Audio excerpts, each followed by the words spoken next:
જ્યારે આપણે કરોડો જન્મના પોતે પુણ્ય ઉદય થયા ત્યારે આજે આપણે વ્યાખ્યાનમાં લાભ મળેમાં પણ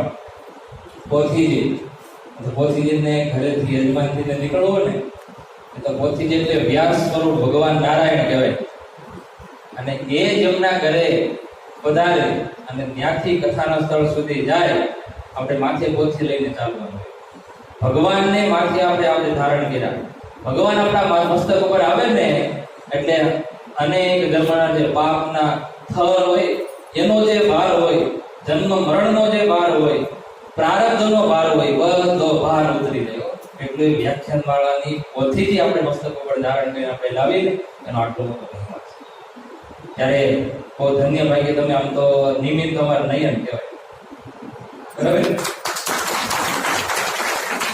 એ અહીંયા ભણવા આવ્યો ગુરુકુલમાં, એનાથી સંતો સંપર્કમાં આવ્યા અને એમાં કેટલી સ્પીડથી કામ છે. ભગવાનને તમારા ગામમાં ભક્તિ ભાવ ને પ્રેમ ભાવ કેવો છે, હરિભક્તોનો ભાવ પ્રેમ કેવો છે જોવો.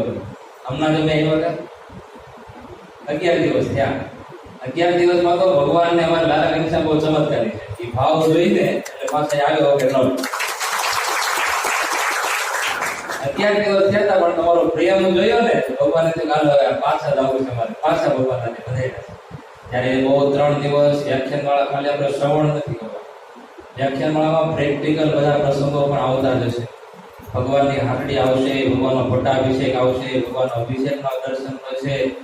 અલૌકિક લાભ, મોટી કથા પારાયણમાં લાભ મળે એવો વિશેષ લાભ આપણે વ્યાખ્યાન માળામાં લેવાનો. ખૂબ જ ભાવથી બધા ભક્તો વ્યાખ્યાન માળામાં આવ્યું. તમારે તો આવવાનું છે પણ આંગળી સીધાનું પુણ્ય કીધું છે. કોઈ જીવને આપણે ભગવાનની કથામાં લાવી અને એ જો સદ માર્ગે વળે, ભગવાનના માર્ગે વળે તો કેવડું ગુણાતીતાનંદ સ્વામી કે પુણ્ય થાય.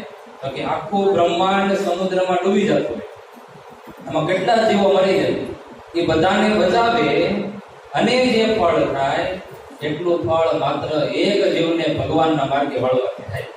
આવડું મોટું પુણ્યનું ફળ છે. તમારે બધા ભક્તોએ એક જીવને તો લાવવું પડશે. શું કે આટલા લીધા શું કેવું? ત્યારે બધા ભક્તજનોએ ખાસ તમારે આવવાનું છે. 3 દિવસ ખૂબ જ આનંદથી ઉત્સાહથી લાભ લેજો. આપણે કથાનો સાંજે 8, 8:30 નો સમય રાખીશું. આપણે 8 વાગે બધા ભક્તો થઈ જાય, 8:30 શરૂ કરી કથા. કેમ લાગે? 8 રેડી છે. 8 થી 10 વાગ્યા સુધીનું આયોજન રાખીશું. પછી તમારી જેવી મોજ 10:30, 11 સવાર સુધી રાખે સવાર સુધી. ત્યારે બધા ભક્તોએ ખૂબ જ આનંદથી આપણે વ્યાખ્યાન વાળાનો લાભ લઈશું. આજે સાંજેથી આપણે કથાને શરૂ થઈ જશે.